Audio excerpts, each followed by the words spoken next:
Hey everybody, and welcome to my N5 series on the SP404 mk2, where I cover a topic in about 5 minutes.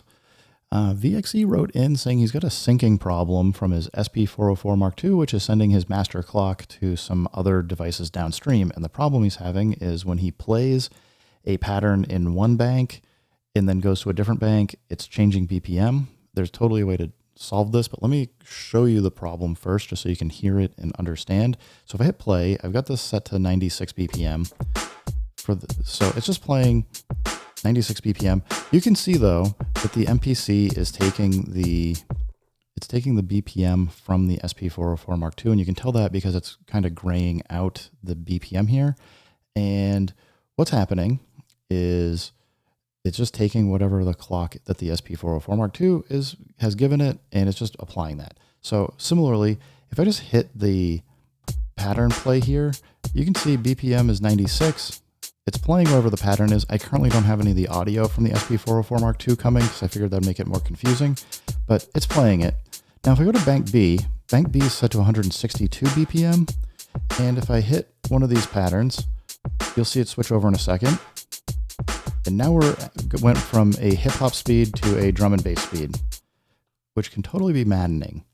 Even if it's just like a little bit where you're going 96 to 98 BPM and you're not like expecting it, it can just mess up everybody's timing if you're trying to play with other people or anything else. So this is probably something, unless you actually want it, you may not want this set this way.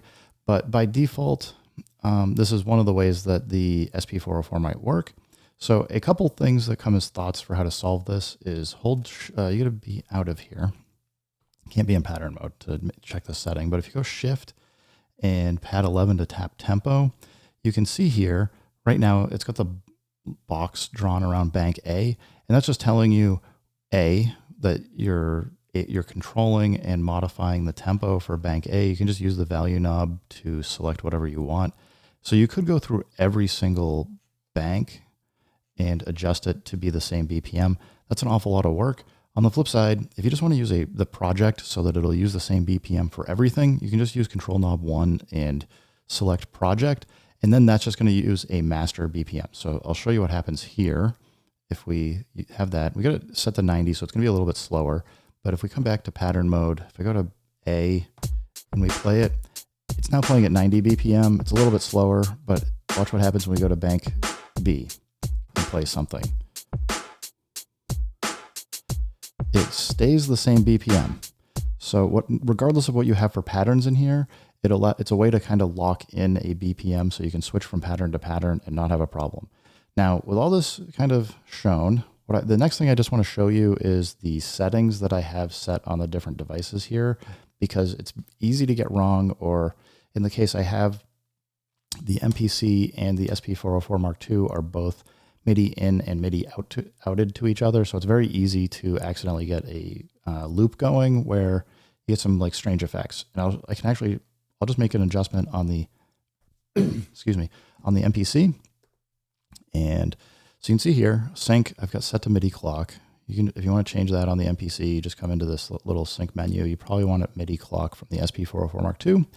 And likewise, if you go to preferences, you can see in here, we got Midi sync, Midi/sync, and that's just allowing you to say where you want like different track and sync things to come from.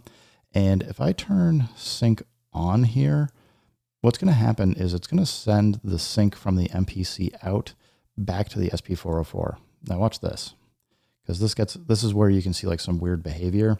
If I come back over here and play the pattern, it started and then immediately stopped. And the reason why this is happening is because the SP404, as far as I understand, is sending the play message, and then the MPC is then sending the play message back over, which is then causing it to stop. So not super useful. So you just want to make sure if you're setting up more complicated MIDI setups that you don't have loops going on. So I would just say, come in, go to your preferences, and just check where you have things set for sync or not. Like just make sure do you want to send the sync out or not? There's a lot of other deeper settings, whether or not like it can receive Midi clock, if it's able to send and receive Ableton and stuff. There's like a whole bunch of settings in here, and I'm not going to go over all of them. But for the purpose of what I'm trying to do and show you right now, I want sync off. Tracks would probably be fine if I actually wanted to be sending automation and other data back to the SP404 Mark II. For this demo, I wasn't trying to do that. The other thing to know is if you come, I'm going to exit out. If you go Shift and Pad 13, we get into the utility menu, go to System, get into Midi. If you have Midi sync, like if you know that you want it to be internal, you may want to actually set this to internal because then it won't take sync information from an external device. I usually leave it as auto because whatever it thinks to do, it needs to do is usually the correct thing based on how I have things set up. You also want to make sure you have sync out turned to on. The rest of the settings in here are going to be like how you send and receive note data for the most part. So I wouldn't worry about that too much. But anyway, I hope that helps you guys out. VXE and everybody else, hope keep making music, keep having fun. Remember, if it sounds good, it is good, and peace.